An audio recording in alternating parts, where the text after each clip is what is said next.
घड़ी कोई जब सत्संगा, हो धन्य घड़ी सोई जब सत्संगा, धन्य घड़ी सोई जब सत्संगा।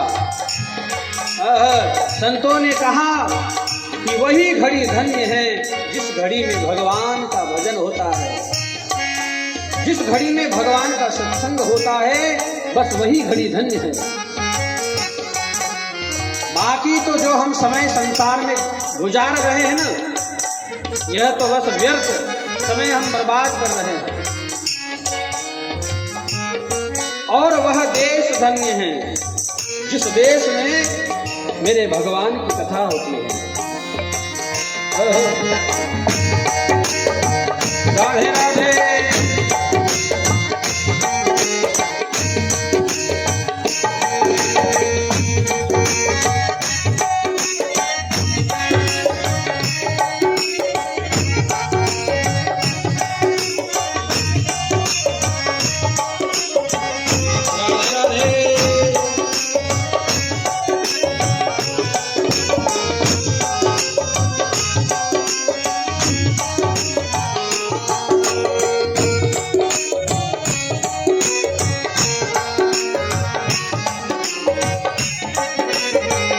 धन्य घड़ी सोई जब सत्संगा, धन्य घड़ी सोई जब सत्संगा, तो वही घड़ी धन्य है जिसमें भगवान का सत्संग होता है। समय बड़ा बलवान है, मानुष बलीन होत है समय बहुत बलवान, और भील न लूटी द्वारिका, वही अर्जुन वही वान। वही द्वारिका वही अर्जुन है, लेकिन केवल समय का खेल है। अब एक समय ये है जिसमें आप बैठ करके कथा सुन रहे हो भगवान विष्णु पुराण की, और एक समय वह होता है जब हम दुष्कर्म करते हैं, कुकर्म करते हैं। तो ये तुम्हारे जीवन का पुण्यात्मक क्षण है। एक घड़ी आधी घड़ी, आधी में पुण्याद,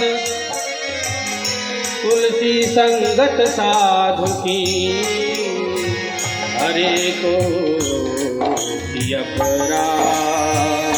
धन्य घड़ी सोई जब सत्संगा, हो धन्य घड़ी सोई जब सत्संगा, धन्य देश द्विज भगति अभंगा, हो धन्य देश द्विज भगति अभंगा। श्री राम जय राम जय जय राम, श्री राम जय राम जय जय राम, श्री राम जय राम जय जय राम, श्री राम जय राम जय जय राम, जय जय श्री राम। बड़ा ही सुंदर वर्णन किया। धन्य देश द्विज भगति अभंगा। आप बड़े धन्य हैं जो इस वक्त यहाँ पर बैठ करके जो है भगवान की कथा का श्रवण कर रहे हैं। जिस समय में आप भगवान की उपासना करती हो, जिस समय में भगवान पर एक लोटा जल भी चढ़ाती हो, जिस समय में भगवान को एक बेलपत्र भी चढ़ाती हो, जिस समय में आप मेरे विष्णु पुराण को तुलसी का यह मंजीरा चढ़ाती हो ना, वही जीवन आपका, वही समय शुभ समय माना जाएगा, और वही उतना ही समय आपके जीवन को धन्य बना देगा। अभी मैं सुबह देख रहा था, मेरी सभी माताएं आती है और इस महान ग्रंथ को, तुलसी की जो मंजरी होती है वह अर्पित करती है, परिक्रमा भी करती है। यह क्या है? यह सत्कर्म है, और यह सत्कर्म ही हमें भगवान तक ले जाएगा। भगवान तक ये बस यही ले जाएगा। ये तुलसी कोई साधारण चीज नहीं है, तुलसी भगवान को बहुत प्रिय है और इतनी प्रिय है, प्राण प्रिया है। कहते हैं कि भगवान को यदि तुलसी दल यदि भोजन में न रखे आप, तो भगवान उसे कभी देखते तक भी नहीं है, छूते भी नहीं। जब भी भगवान को भोग लगाती हो ना, तो मेरे ठाकुर जी को जो है तुलसी का एक पत्ता भोजन में जरूर रखो। लेकिन ये याद रखना कि तुलसी केवल भगवान श्री कृष्ण को ही चढ़ेगी, भगवान विष्णु को ही अर्पित है। गलती से भी शंकर को तुलसी जो है मत चढ़ा देना। और उनके साथ साथ गणेश भी बैठे होते हैं, गणेश को भी तुलसी मत चढ़ाना। आप पहले भोग जो है गणेश जी को दिखा दो, शंकर जी को दिखा दो, और उसके बाद फिर आप तुलसी उसमें रखिए और फिर मेरे नारायण को भोग लगाओ, तो वो स्वीकार कर लेंगे। तुलसी से इतना प्रेम है भगवान। तो हमारी माताएं जो है तुलसी अर्पित करती है।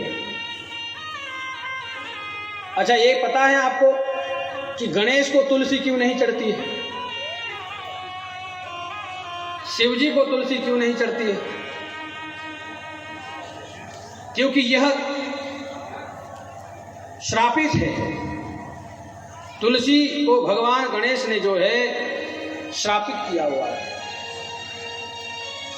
जिंदगी में भी कभी भी गणेश जी को तुलसी नहीं चढ़ेगी। और तुलसी कितने प्रकार की है, किसको किसको पता है? बस दो ही पता है, लेकिन तुलसी 3 प्रकार की होती है। राम और श्याम तो हम सब जानते हैं, लेकिन एक तुलसी होती है बिमला तुलसी। आपने नाम सुना होगा, नहीं सुना होगा, भगवान जाने। पर एक तुलसी होती है बिमला तुलसी। राम तुलसी वही जो हम हमारे घर के सामने लगाते हैं, श्याम वह भी रहती है। लेकिन ये बिमला तुलसी जो है ये बहुत गुप्त है, इसको छुपा करके रखा गया है। क्योंकि इसका एक पत्ता भी, और उसमें से भी आधे में से भी आधा उसका पत्ता, यदि आप 1 क्विंटल शक्कर में भी अगर यदि रख दो, तो वह पूरी की पूरी चाशनी बन जाती है। इतनी उसमें शक्ति है उस बिमला तुलसी में। जो लोग उसमें से जरा सा भी, एक पत्ता भी अगर आपने खा लिया, थोड़ा सा भी, तो जो लोग शुगर से परेशान है ना, जिंदगी में कभी उसको शुगर होगी ही नहीं, सारी शुगर की बीमारी खत्म हो जाएगी उसकी। डायबिटीज जो होती है लोगों को, इतना उसमें तेज है बिमला तुलसी में। जो बड़े बड़े डॉक्टर लोग होते हैं ना, इसीलिए इस चीज को जो है ये छुपा करके रखे बिमला तुलसी। तो पूरी शक्कर को जो है आप खा करके देखो, बिमला तुलसी खा लो थोड़ी सी, और बाद में शक्कर खाओ, मीठी लगेगी ही नहीं। जो लोग शुगर से जो परेशान रह रहे हैं, अच्छा हाथ खड़े करो जरा, कौन कौन शुगर से परेशान है, किसकी किसकी जो है गोलियां चल रही है। जय हो महाराज, वाह वाह, बहुत बढ़िया। बैठिए बैठिए। तो आपने कभी विचार किया कि शुगर आपको क्यों हुई? शुगर क्यों होती थी? पुराने समय के जो लोग होते थे, जिंदगी में उन्हें कभी भी शुगर नहीं होती थी। अभी काफी लोग हमारे पास आते हैं, कहते हैं महाराज जी आप जो है कोई ऐसी दवाई बताओ जिससे हमारी शुगर जो है कंट्रोल हो जाए। तो होती क्यों है? तो भैया तो पुराने समय में लोगों को इसलिए नहीं होती थी क्योंकि लोग इतना मीठा बोलते थे, इतना मीठा बोलते थे कि अंदर की जो शुगर है वो सब मुंह के द्वारा बाहर निकल जाती थी। बोलिए भक्तवत्सल भगवान